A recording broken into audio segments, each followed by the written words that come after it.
التاريخ العسكري سوف يتوقف طويلا بالفحص والدرس أمام عملية يوم 6 أكتوبر سنة 73، حين تمكنت القوات المسلحة المصرية من اقتحام مانع قناة السويس الصعب واجتياح خط بارليف المنيع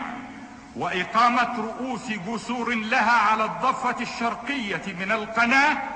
بعد أن أفقدت العدو توازنه كما قلت في 6 ساعات.